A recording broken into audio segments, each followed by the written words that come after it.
संतोष बहादूर सिंग आमचे जे कमांडंट महोदय आहेत त्यांच्या आदेशानुसार आलेली आहे आणि सध्या आमचे सुपरवायझरी ऑफिसर आहेत श्री दीपक तिवारी हे तिथे कमांडंट आहेत आणि त्यांच्या आदेशानुसार आम्ही इथे कारवाई करतो. सर्वप्रथम आम्ही इथे हेलिंग सर्च केलं. हेलिंग सर्चमध्ये आम्ही काय करतो, तिथे जातो आणि मोठमोठ्याने आवाज देतो की एखादा व्यक्ती आतमध्ये असेल तर त्याने आवाजाने आम्ही त्यांना आवाज देतो आणि त्यांना सांगतो की आम्ही ते मदतीसाठी तुम्हाला आलेलो आहोत.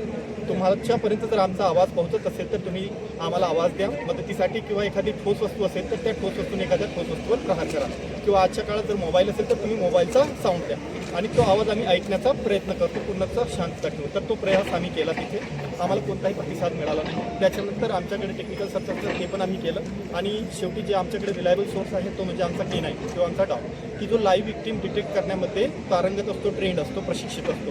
तर त्यालाही आम्ही तिथे शोधण्यासाठी पाठवलं आणि त्याच्याकडूनही आम्हाला कोणताही प्रतिसाद मिळाला नाही. परंतु आम्ही आत्तापर्यंत आशा जिवंत ठेवलेली आहे आणि आम्ही आत्तापर्यंत तिथे म्हणजे पुढे पण आम्ही तिथे याच पद्धतीने काम करू की एखादा व्यक्ती तिथे असू शकतो की आणि ज्याची आम्ही होप ठेवतोय की तो जीवित असू शकतो. आता पुढचं बचाव कार्य नेमकं कसं होणार आहे? आता ही जी प्रक्रिया तुम्ही सांगितली त्याच्यानंतर पुढचा टप्पा नेमका काय असणार आहे? स्लॅब पाडण्यासाठी जी काही प्रक्रिया आपण पार पाडतोय का आणि काय असणार आहे?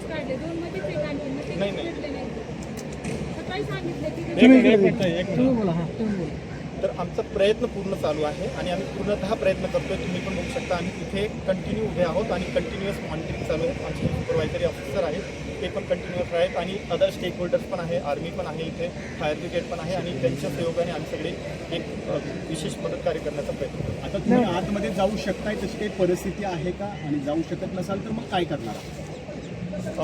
यानंतर आम्ही एकच सर्च करतोय आणि जे इक्विपमेंट्स आहेत